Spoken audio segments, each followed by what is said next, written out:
Spook. Yes. I got my Collingwood membership pack this year. Oh, that's interesting.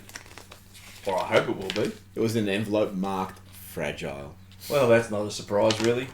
You'd think they'd put that sticker on some of the players' heads. Encloses your membership pack. Now it's over to you to mark down the fixture in your diary and brush up on the latest news by following us on Facebook. What was the bit about diarrhea? Okay, he just misused comma there, so that's already pissed me off.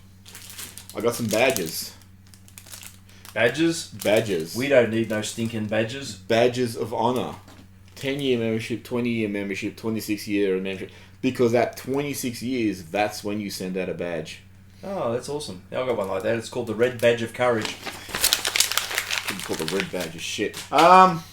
And carefully vacuum sealed so it doesn't break. It broke. My scarf. Oh, I like this scarf. The club sent me 74 of them this year. I've loved this scarf. If that's how you're protecting scarves, how you're protecting the players, maybe put them in vacuum packs. On to a new year. This should be a good ride. Or a ride.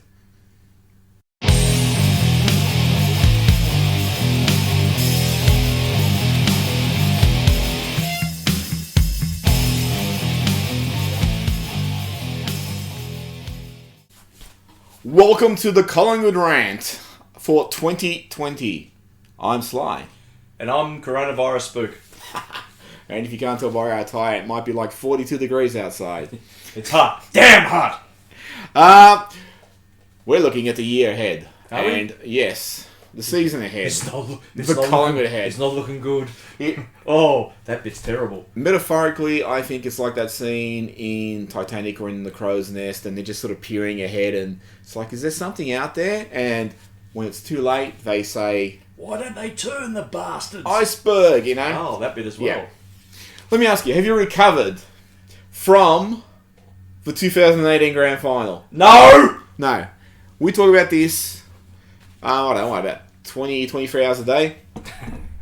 It still gets me so angry that we lost the Grand Final 2 years ago. Probably angrier than it gets me, any other Grand Final loss gets me. As a lot of them. I find all the losses get me angry. But that one really gets me, probably tops the anger list of mine. A minute and 49 seconds. If I was an older person, I'd probably go, well, it's 1970 is probably equal, 44 points up at half time, and you lose a Grand Final. I don't know. I just think about it, go, what sort of, Have you recovered? Haven't we just done this question? From the 2019 preliminary final. See, this is a double-edged sword. I was going to get to the second edge of that. There's two edges to this sword, and he's about to get to the second one. No. Well, yes, because I'm ambivalent about this one. All right, technically, let's go to the second point of the question. In the second edge of the sword. If we won, how do you think we would have fared the following week? I think we would have lost badly. Yeah, I think we would have got smashed. I think a lot of people humour themselves by saying if we'd gotten past GWS, it would have been a much better grand final, and we could have taken it, stolen it, whatever. That would have meant that probably out of all the games you played, all 25, you played two good ones for the year. Yeah, and that's what we were talking about that. In the whole home and away season, I think they played only one good game from opening bounce to final siren, which is the first game against Richmond. The preseason games? I don't remember those. It was the match against Richmond. There was two games where they smashed teams in Brisbane and Port, but in both those games, there were a quarter where the opposition came at them really hard, and it made those games a little bit of a panic when they shouldn't have been a panic. And then there was so many games where we flattered ourselves just by having about 4 minutes of football and kicking a lot of goals and beating teams like Carlton and St Kilda and not Fremantle, but whoever else it was. And it was just, we kept saying it the whole of last year.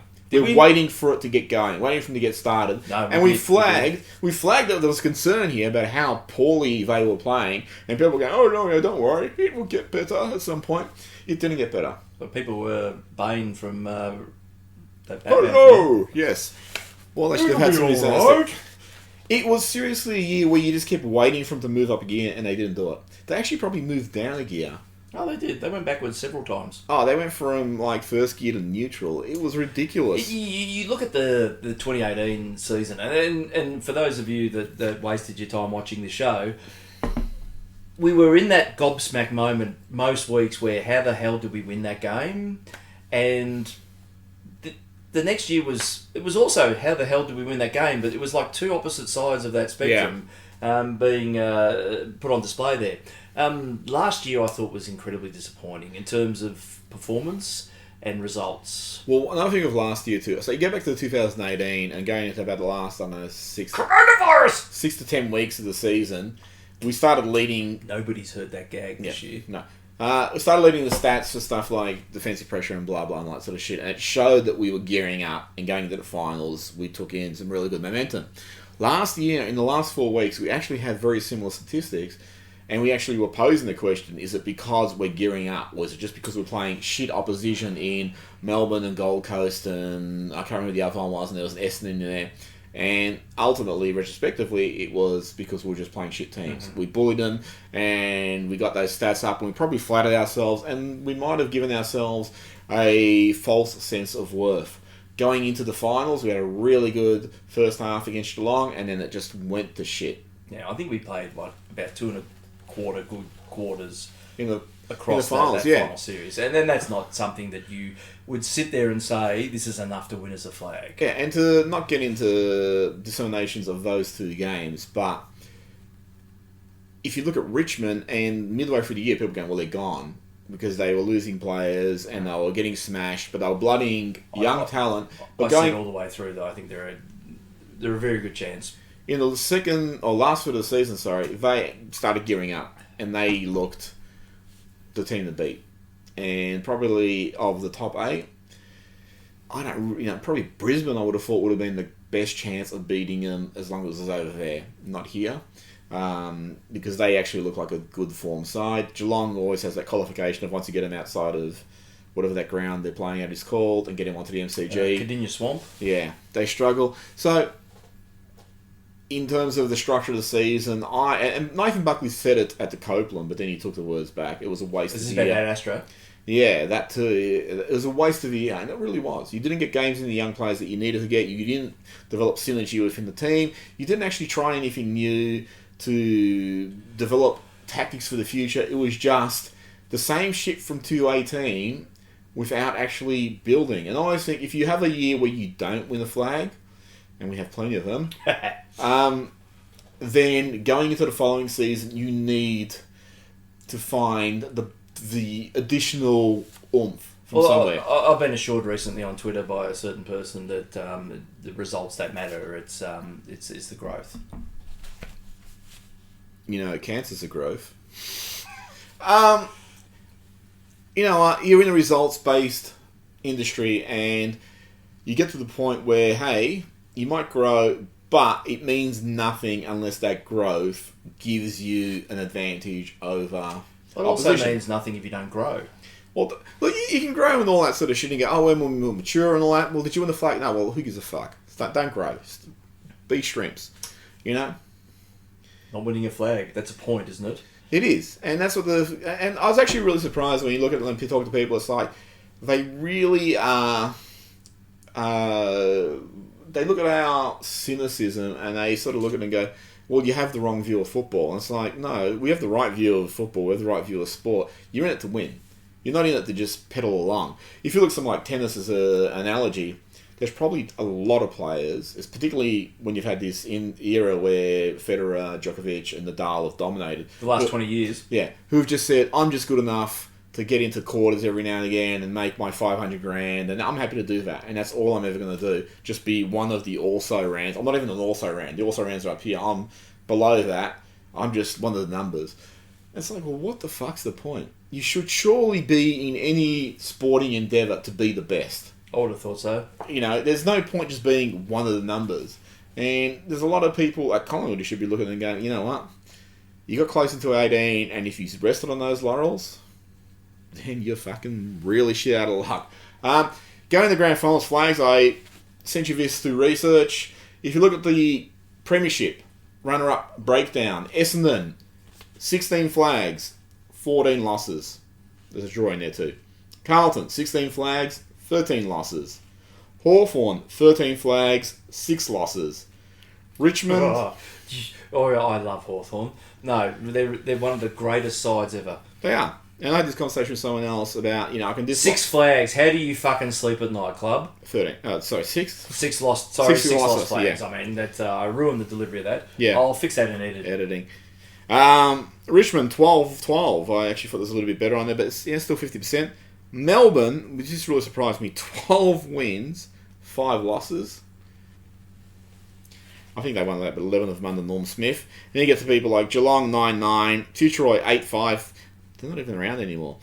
The only two... And they're still doing better than us. The only 2 clubs who you could look at and go statistically on percentage as almost as bad as us.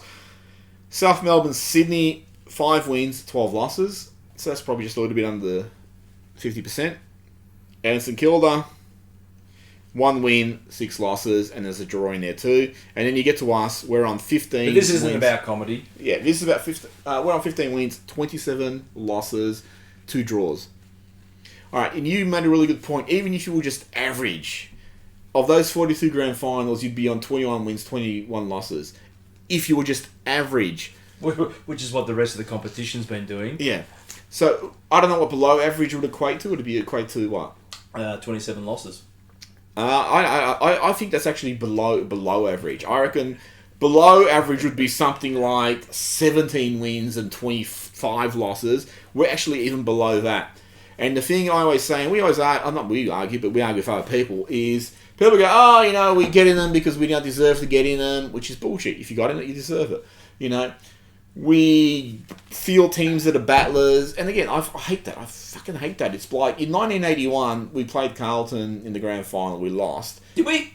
But the 2 times we played him in the home and away season, we smashed him, or we beat him by 57 points and beat him by 1 point.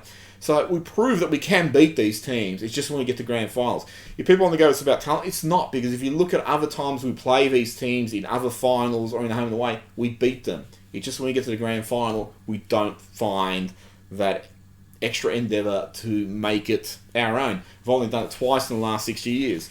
So I look at that, and think, going into this year, let me ask you this question. Oh, now we're talking about this year. How do you feel about moving into 2020? I have trepidation about this season, to be honest. I don't know. Well, actually, we talked about this a little bit earlier, so I'll go back to where my thought was.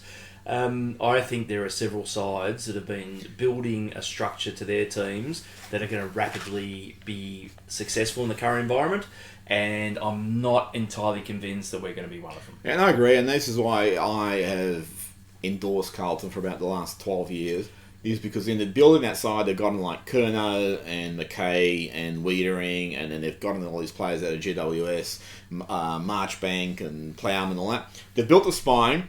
I think they've built a really good little midfield. I mean, Cripps, you don't have to say anything more. He's a gun. Sam Walsh looks brilliant. Paddy Down looks like a really good compliment. And these guys are going to probably be around for the next 10 years. All right. And I think when you build a side, if you build that core, then you can start dropping in your role players who might not look great in the bad team, but in a good team, they look really good. And in comparison, I'll use someone like Daniel Rich at Brisbane, who in his early years when they were still competitive, he looked like a good player. And then he just disappeared. But now that they're being good again, everyone's going, oh shit, how good is Daniel Rich? And it's because his strength is getting fed the ball so he can create play. It's not to actually go get it. Brisbane, Carlton are 2 teams where I think they've really built well. Melbourne's another one. Psychology is the question mark with Melbourne. It is a big question mark. He's actually being serious about Melbourne. Yeah. I hate Melbourne. They should be disbanded. I think we should, one of those change petitions that always come up on Facebook, sign this. I don't know if they ever actually affect change, do they? I don't know. I don't know.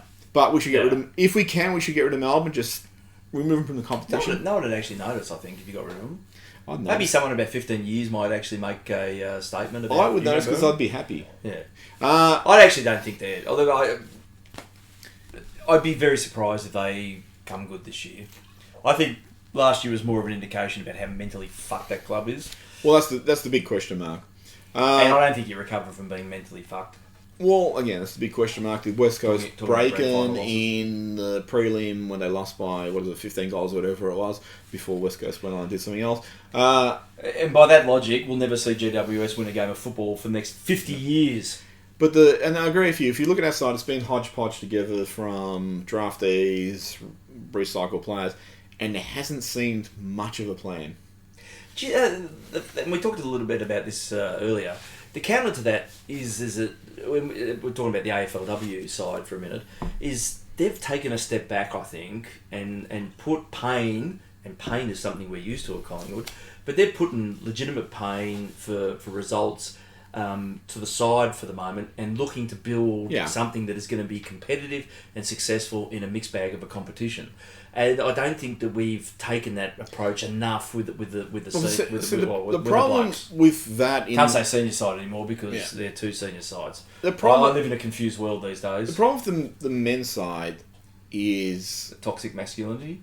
That's part of the problem, but the big problem with the men's side, and this is not criticism of anyone other than Eddie Maguire, the Collingwood Football Club, Nathan Buckley, the coaches, the assistant coaches, anyone employed, the recruiting staff, is you handed the reins of the club to a new coach. And the reins of the club at that point were a team that had made back-to-back grand finals. So you would logically assume that this team is competitive. And then what happened was, for a variety of reasons, not to do with Nathan Buckley or anything, players didn't gel with him and they decided, we're going to restart. Technically that has something to do with Nathan Buckley. It's not to do with Nathan Buckley. If you read Dane Swan's book, Dane Swan said that a lot of the players allied to Mick Malthouse. He goes, whoever came in next, it wasn't anything to do with Buckley, whoever came in next would not have won their support. So you're saying if you came in next, you wouldn't have won their support? Okay, so anyone but me would not have won their support because they were just too closely allied to Mick Malthouse. So you've created this real schism within the club, and then Buckley's sort of, and the list management team have sort of gone, we've got a good squad, we could try and rebuild on the run. Because of recruiting, drafting, and injuries, you're picking up guys like Freeman, Scharenberg, Clinton Young, Jordan Russell, Quinton Lynch, and all these guys. That didn't work out. So instead of being able to rebuild on run, you've had to bottom out to a certain extent while still carrying players like Pendlebury, Swan, Cloak, and all that. And then you've had to go early in the draft and sort of go, we want to get straight back up there because now there's pressure on this coaching staff and there's this succession decision to produce. And we can't just sit around for 5 years like Melbourne and Carlton and all that, just sitting on the bottom collecting draft picks. We need to get straight back up there. So then they've come in and gone, let's go get Maine and, all these other guys to try and shore up the squad to bring them up as soon as possible. So the whole, and this is one of my criticisms of Collingwood, which we'll get to later, is that whole period has just been aimless and it's been very reactive to what's going on with no real foresight toward the future. And I think what they really expected, what probably a lot of people expected in fairness, was when Buckley took over, it would just be like, hey, we finished in 2 grand finals, we'll be a top 4 side for the next 5 years. And for a variety of reasons, that didn't happen and they had to adjust to that. And that's where a lot of the dissatisfaction with Collingwood and a lot of disgruntlement, from a lot of people going, well, why did you do this? You won a flag, you smashed the competition for a season and a half, and then you had a change of guard when you didn't need to, and that introduced a lot of these issues. I mean, you'll never be able to prove it, but I actually think if you look at 2012, we had like 5 ACLs and all these soft tissue injuries and Travis Close's contract issue, and we still made a prelim. Imagine our side was just purring at that point. You could say the same about 18 and 19. The injuries aside, if they hadn't occurred, would be an unstoppable force. Oh, but you keep hanging your hat on the next season that the injuries are just going to go away, despite the fact we're building a $70 million centre. But it has to be a magical year for that to happen. But look at an 18-19, and the injuries are a thing that just has pervaded that club for 10 years. In 2012, they had 2 years of quantifiable, hey, we did it. We got up there. So it was like, we know what they're capable of. 18-19, 18 was a surprise to a lot of people that got up there. I was like, hey, this is really cool. But now you need a leap of faith to believe they can go an extra step, which, hey, can they? No, not yet, but maybe they'll do it. Do you think Eddie should still be in charge of this regime? He's been there since 1999. I'm a big advocate that the more things stay the same, the less they change. Yeah. And looking at Eddie's tenure, up until probably 12 months ago, and I've been probably vocal about a couple of times in his how many decades? Since 1999. So it's 20 years now. 1,000 years or something. There's a couple of times I think he should move on to bring fresh ideas in.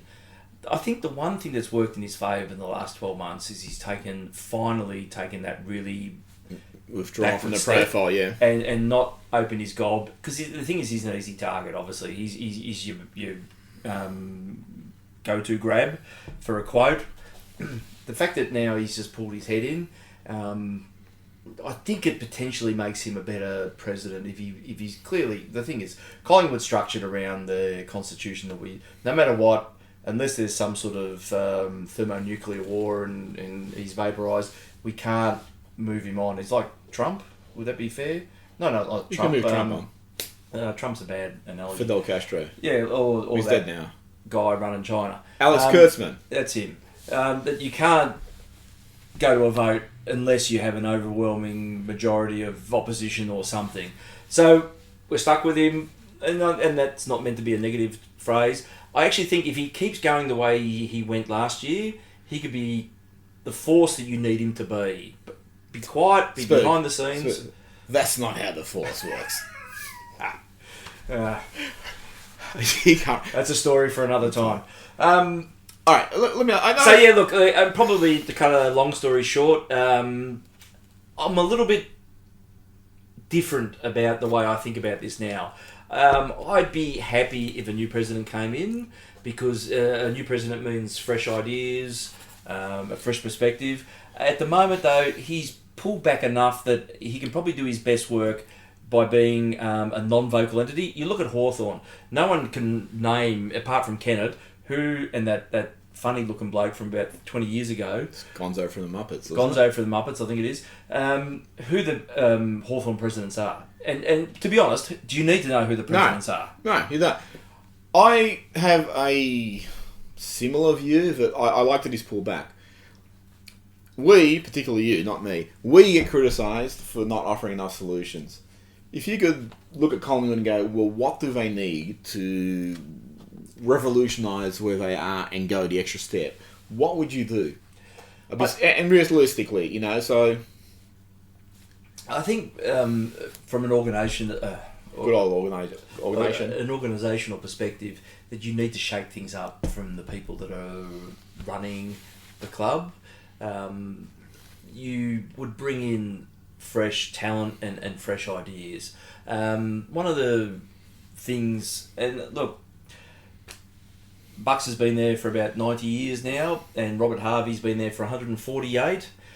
At this point, if you're not delivering success in a results-driven environment, and this isn't necessarily a slight against Bucks, is you should be seriously looking about what it is that's either not working beneath you and bring something in new that's going to give you a new perspective of things. And sometimes it's not about the fact that there's some great solution makers there. It's about being challenged, and challenging makes you think in different strokes. Makes you think outside.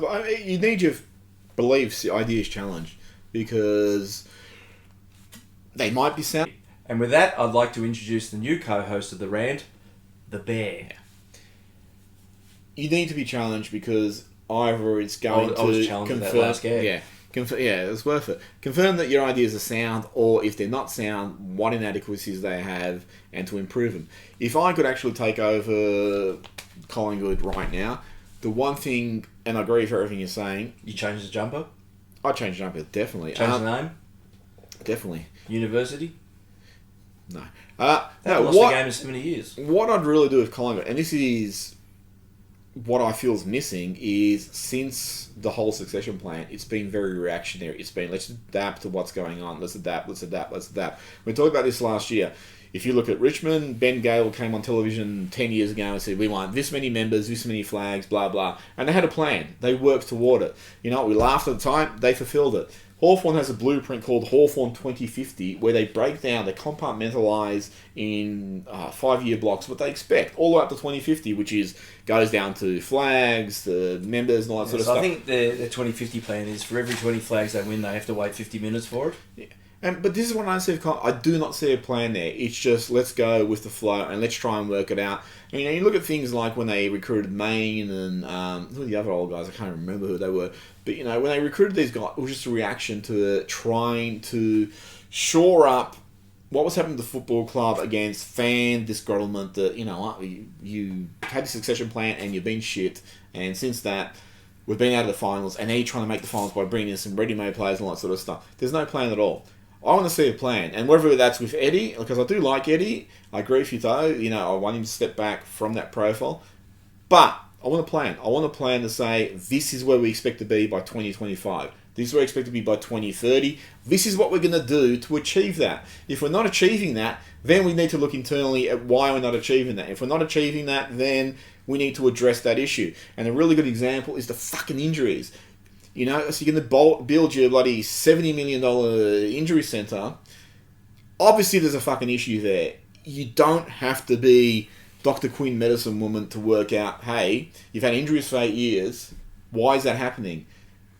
Address it and look at it and fix it. And if it's what the people you employ to fix it aren't working, then move them on. Your motto, your catchphrase is only the best. Prove it to me. Okay, prove fucking you're only the best by getting the best people in there to deliver only the best results. You work in an industry where your wealth should be actually advantaging you, and it's not. And if you're paring back because you don't want to pay an AFL tax and you want to sit there with the clubs like Footscray and North and all that and go, we're equal to them, it's like, what the fuck is the point? Then, I think we've covered that several times. And we talked... Pay the tax. Yeah, and we talked to, there's a Collingwood. There's an interesting article. I can't remember who wrote it, but there's an interesting article about how much money we made last year was $3 million, but we lost money in the years when we made finals, which shows that success comes with profit, failure comes with a loss of money. So we really need to keep succeeding. I feel with Collingwood, there's too often it's just like, hey, this didn't work out. What can we do? Blah blah. And so don't react. Plan it out. Plan out where the fuck you got to get to and work toward it and have those goals. And if you reach that period and you haven't reached those goals, then actually have a very serious scrutiny of why you didn't reach those goals. Don't have these things like, fuck, I remember, 10 years ago when they had that guy I can't remember, who did the internal analysis of the club, and his conclusion was, well, you need to give me a job. Fucking... I can do that. Okay. Pendlebury, should he still be captain? If you need to think about it that long, he shouldn't be. No, well, the thing is, where the conundrum lies with me is because I've probably potted him a little bit a year ago. A little bit. He's close to the end. Yeah. But and 9/11 was a little bit of an issue. He was rather impressive last year. He was. I still probably would lean on the side of a new captain would bring. All right, and I am not going to be as diplomatic as you. Scott, step aside, mate.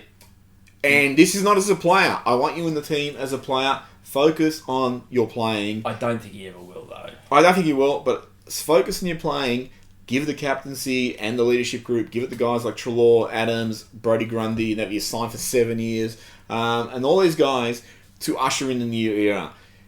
I actually think this is a little bit of the problem of we're holding on to the past. Let's move forward. That's no disrespect to Scott. He's going to become the record games holder this year. He will, in all likelihood. Well, the injuries and shit. You'll probably... I can only imagine... There's every chance. I think there's every chance that in the 314th game when he's going to break Tony Shaw's record, he'll be running out from the race and you'll turn around that fucking big boulder from Raiders Lost Ark will be rolling after him. And instead of ducking under it like Indiana Jones did, it'll just roll over him and that will be it. He won't break the record. I just think, let's move forward. Let's actually... And I actually think when you start doing these changes, and they're not superficial changes, but when you actually make these changes, it does galvanise the club to think, hey, we're moving forward.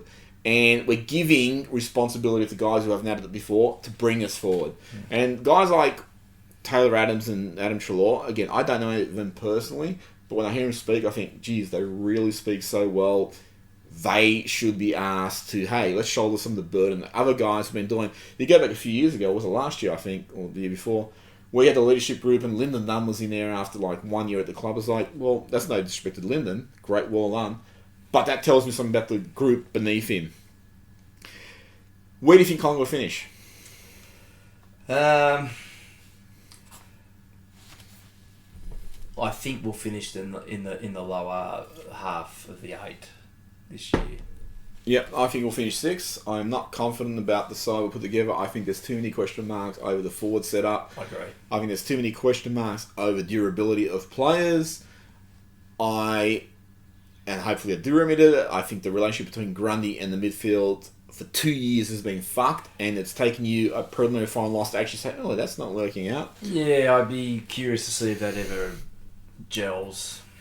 Oh, I'm sure it will, but it needs to be a priority. And the other problem too, I think, is, and I've always said this for about 100 years, and I said it a little bit earlier, if you go from an also-ran or whatever to a premier, what are the changes you introduce that helps you bridge that gap?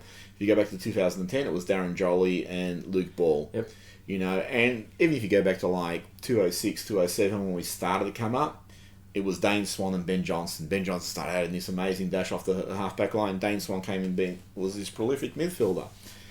I don't see where that's coming from at the moment. There are a lot of intangibles in terms of injured players who can come up, or players who have been hindered, like the Goey, Moore, Langdon, pretty much everyone. So there's a lot of variables there which we cannot predict, but the weight of evidence against those variables is, hey, we've had 8 years of shit. Is it going to change? Yeah, there's going to have to be some certain younger players that... There has to be a need for some senior appearances this year, and there has to be a need to show some reward for the investment made.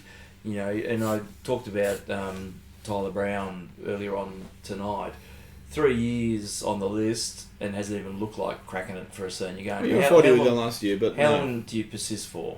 And look, as much as I admire Callum Brown, really, what sort of big, serious future do you see for him? Yeah, he's a bit of concern because of his size, and it is a game where him and Evolution were getting bigger, players are getting bigger. So with that in mind, do you keep investing games into him and hoping something's going to come good, or do you put something ahead for the bigger picture? The one thing that's impressed me with Brown, which I did not anticipate, so going from 18 to 19, I would have said, hey, he's the next Jared Blair, and I think Blair was a very handy player, but you're only going to get so much out of him. The one thing he impressed me with last year is I was actually surprised he has like a really good burst of acceleration to get him away from packs. Now that might be his point of difference to give him a very prolific career. I don't know. He has a lot of tools I like. He's got generally sure hands. I've always said he's a playmaker. He gets the ball, he isn't just sort of handed off like a bunny. He'll actually try and create. If you go to that Sydney game last year in Sydney, where we just Sydney game in Sydney? Yeah. Who would have thought? Well, the Swans game in Sydney. From the midfield clearance where the ball came to him, and instead of just sort of, booting it over his head, not thinking, or instead of just handballing it off, he did the run and kicked the sealer. So I really like that about his game. They're the sort of things I look for in players. You always look for, or I always look for, hey, you're just the guy who's going to handball it off like some players, or you're the guy who's going to say, it's my turn to go, I'm going to make something happen. And if you do that and you fuck up, I don't care. Yeah, because you tried to do something. And there's players in the past, and I think Jared Blair was like a big fan of him early. I think he lost a bit of that selfishness and he became a lot more team-oriented to his detriment. I think Brent McCaffrey was very similar. When he first came to the side, he was a bit more selfish. And I'm not saying selfish in the bad way, I'm just saying selfish in the playmaking way. You go back to the 209 semi against Adelaide where McCaffrey took the bounce in the wing and had the shot from 50, which rolled in. The 2011, McCaffrey never would have done that. He would just look for the handoff to someone a metre away. Chris Mayne, really good example. 218, the whole home and away season was like, all right, well, are you doing anything for us other than getting the ball handball to some guy there? I'm too scared of fucking up, so I'll take the safe options. But the finals, he was amazing. He totally went another way. Should have been the Norm Smith medalist. Yep. May have made that point 17 times. Anyway, out of the playing list, do you think there'll be a surprise packet? Oh, jeez, I'd go... Tyler Brown? Tyler Brown. I mean, he's the one that keeps being talked up and compared, like... To me, yeah. To you and to Nathan Fyfe, which it's hard to split the difference. I think when you set those expectations, at some point you want to see some sort of delivery of that. If the pundits are talking them up, then surely there's something that they're seeing there, and they're better experts than us, apparently. Then you want to see some results, and you want to see some development, and you want to see some senior games so they can start strutting their stuff. Yeah. Well, I mean, the only thing with Tyler is I look at like Dane Swan, it took forever to come up into the seniors. Now, once he did, he really hit the ground running. I think Swan was there for about 4 years before he became a regular. With guys like Buckley and Harvey as coach, I at least sort of go, well, you got some midfielders there who must recognise attributes in players that the rest of us aren't seeing from just like, a cursory glance at a VFL game or something. So I hope Tyler Brown, the guy I really want to come up this year is Nathan Murphy, who had a really good 218 when he got a bit of a chance. And what about Broomhead? The other guy outside of... if Broomhead can do something, great. Well, good on you. I mean... But the other guy... I think he's done his job in Kevin Grundy here. The thing... Well, he's kept him here for 7 years. The other guy I really want to come up, and he gets a little bit forgotten because of the depreciation, I actually believe, is Scharenberg. I hope he can make something of a defensive role his own to the point that you're going, hey... If you go back to 2010 when... I'll tell you just one other player I'd like to see again, and I can't remember his name. What is it? Langdon? No. Is there a chance that he might play footy again? Well, I don't know. The scuttlebutt was his knee was a lot worse than was being acknowledged, so we'll be curious to see if... I saw some pallbearers of it at their training the other day. I'm not sure whether that's a good sign. Spook. Yes. Who do you think will be the most improved? Quaynor. I'd like to see some continued development from him. Oh, that'll be good. I must say, for the life of me, because we don't do any research in the show, as you all well know, I'm certainly encouraged by the first round pick that we took this year, but the guy beat everyone on the time trials. Yeah. I mean, the thing is with that, I have two issues with winning time trials. Is, you're great at running, but can you kick the fucking footy and hit a target? Why would you have to do that at Collingwood? If you can do that, I'd be super duper excited. But the fact that you can run fast and you've got a bit of a tank, it still is a skill that lends itself well to someone that can run off the half-back line, zigzag through some people really, really quick like the Flash, and hit a target. Maybe let's call that target Mason Cox. But you never know where that spurt of incredibility can come from. So whoever you are, be fucking good. Alright, a question relating to that. Somebody with a bit of a tank, shouldn't he be at Melbourne?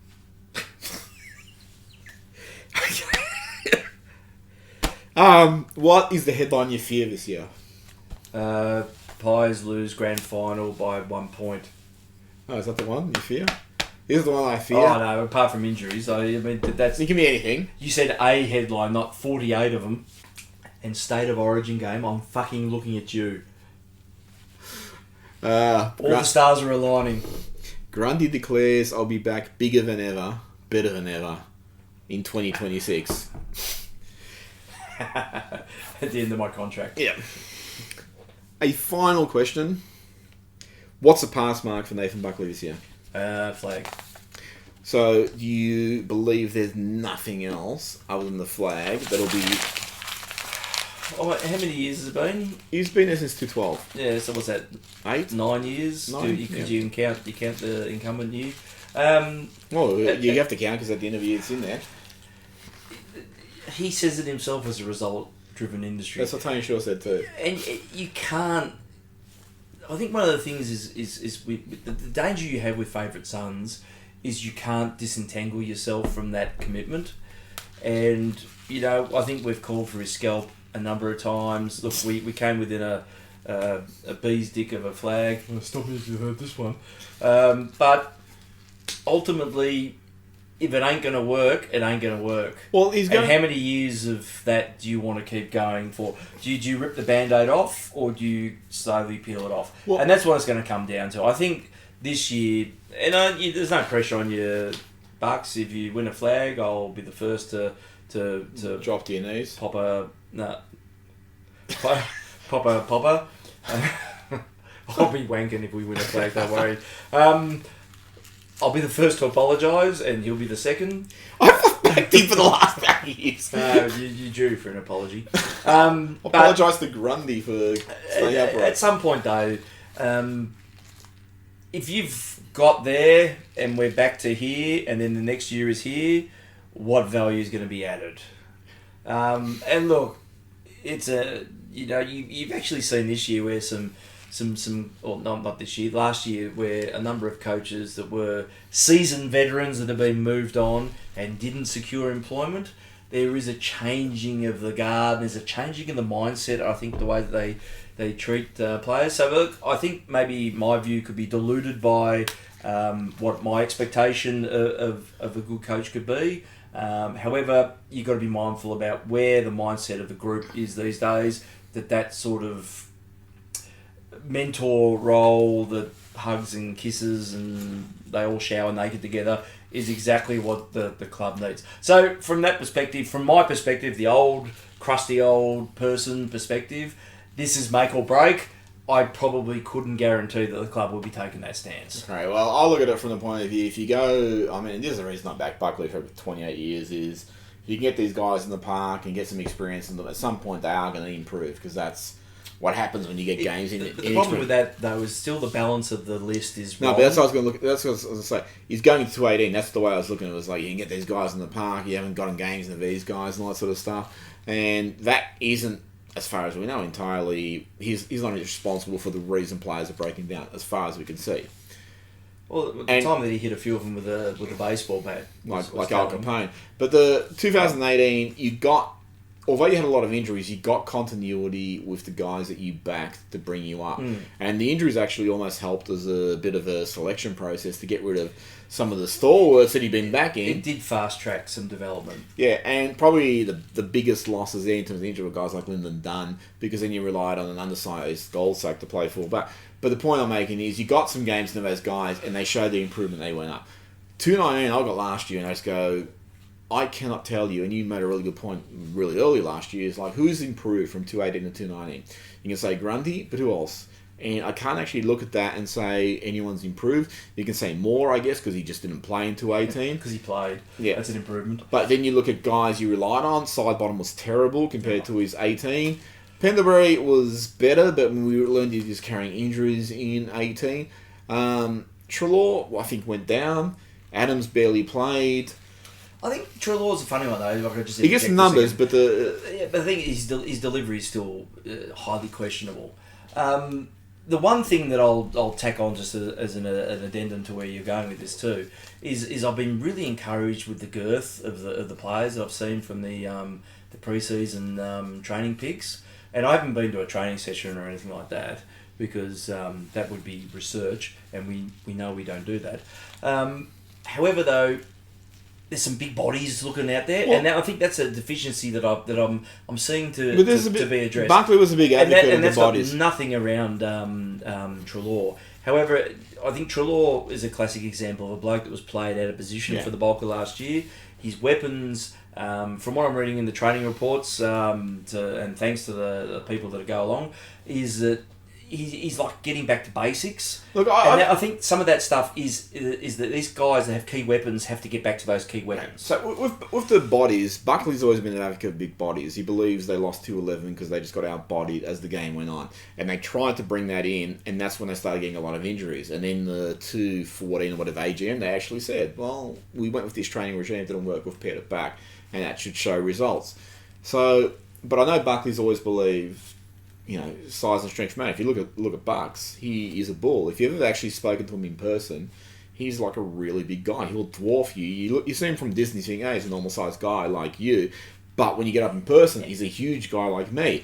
So, I think that's something he's really being keen on. In terms of Treloar, I think his bag kicking is overrated. But the thing is, in terms of overrated, I think people focus on it a lot more than that happens. But the thing with Treloar is, you got this speedster. The reason you should be playing him is just go zip out of pack, zip away, create play. If he, like last year, is stuck in packs handballing it out and whatever, and handballing it at ankles. It's like, well, you know what? He's not giving us what we need. Now, possessions mean nothing unless they're setting up something. And this is where the modern game really muddies the waters by becoming a numbers game, but it's a case of how much do those numbers mean? And you can chip around all the way from flank to flank and then go all the way back and get 6 possessions, and it means nothing. So it's all about the architecture of what you do with your possessions. The best architecture for Treloar is to get the ball and go, and that's what they should have done last year. It should have been, mate, you should not be in there. We'll bring in Rupert Wills.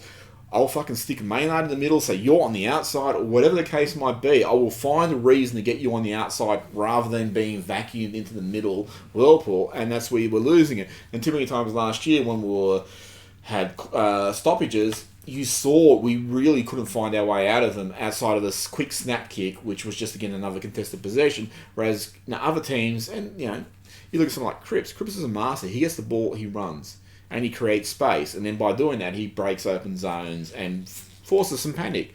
And that's what the best midfielders do. I know Judd's right up there, but if you look at Judd, he got the ball and went, I'm out of there. This is the best midfielders do. That is Treloar's strength. It is not to stay in the middle, and that's not where they should play him. And if that happens again for any period of time this year, I would seriously, if I was president, we talked about if I was in charge, I would be sacking everyone in the coaching staff and just going, get him the fuck out of there. And it's like, I'll go off on a tangent for a second. There's been some articles recently about, and maybe this is on the back of the way they're structuring training, that Elliott's going to get some midfield time this year.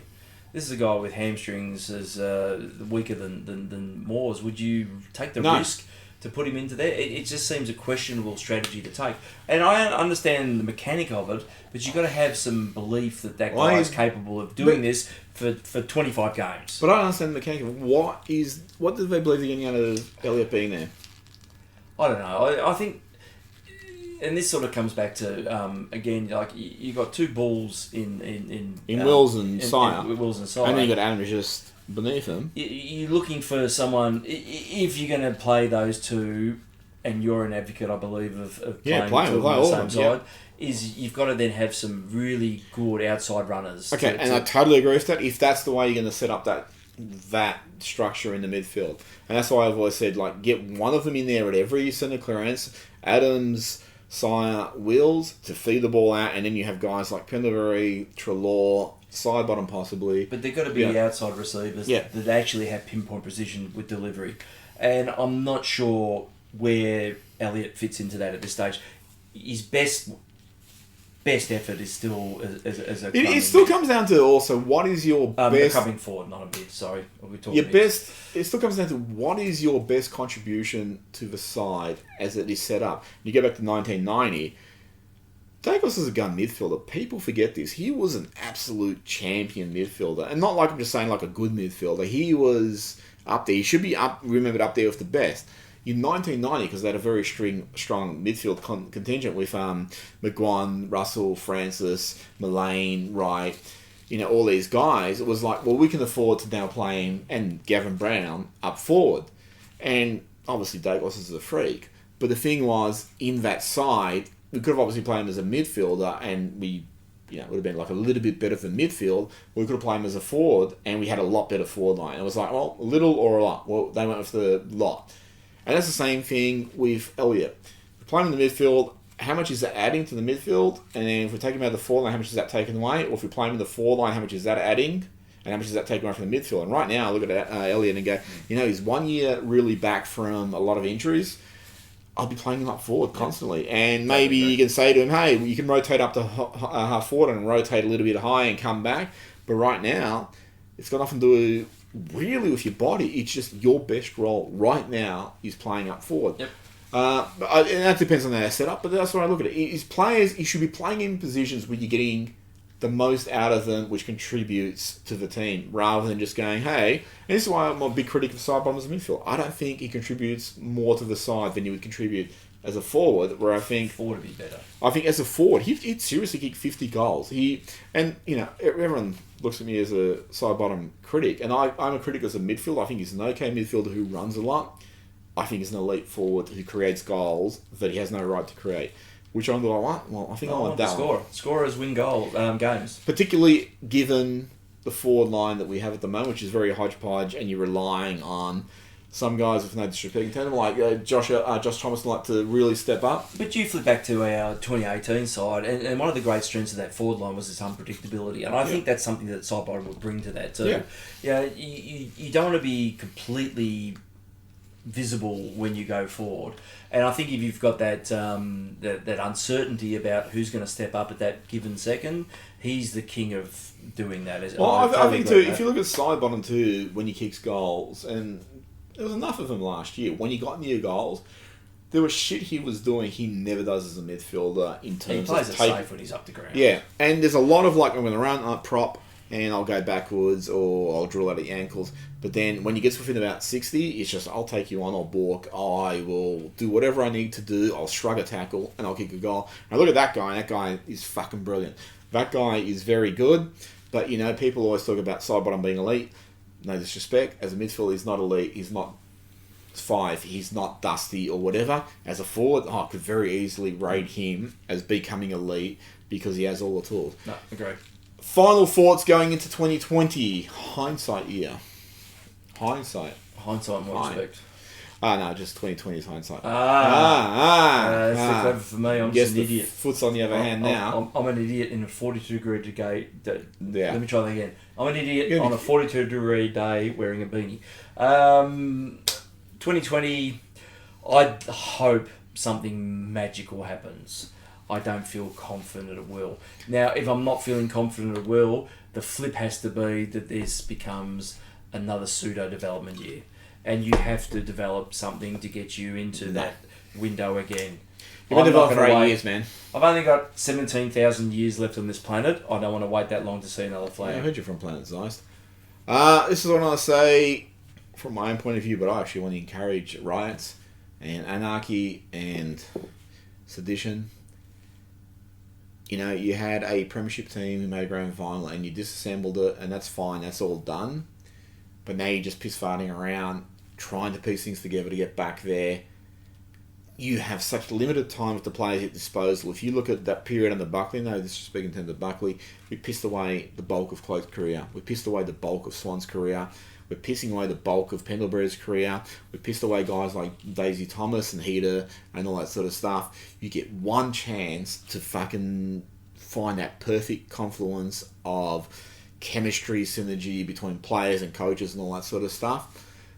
Do not sit back and think, you know what, you're there. You're not there. You're nowhere near there. Do not look at 2019 prelim and go, we should have won that. You didn't win it, so you can't say you should have won it. You can never say you should have won it. If you lost, there are reasons you lost it.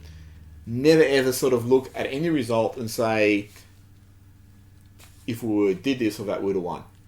It's too late. It's done. You need to find ways to bridge that gap between you, being the also-rans, and the premiers, Richmond, who last year proved they were miles ahead of fucking anyone in terms of structure, gameplay, and attitude.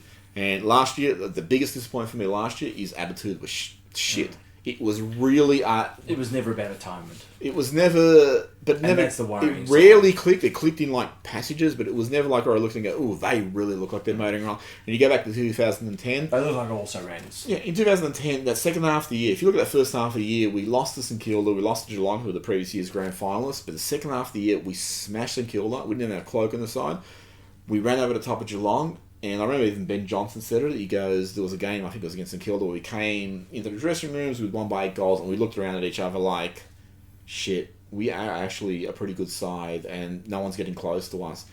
That never happened last year. And 2018 was a surprise. And that's where I want to see you reach. I want to see you reach this point where you go, we are in front of the game. And to do that, you need to plan, and need to have focus, and need to have something called fit players also. So... do what Collingwood for fucking me, because, I'm an old guy now. I'm what?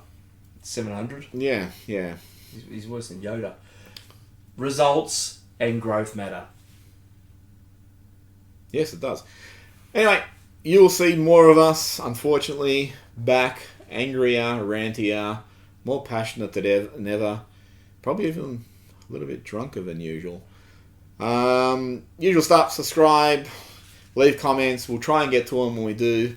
Unfortunately, we missed some of them because, well, We're lazy. we're illiterate. And I can't even spell www. and you'll hear us on podcasts. Podcasts, yes, the podcasts are good. And the best part of the podcast is you don't get to see how beautiful he is. Yeah. So, later. That's it, we've won the flag! We won it now.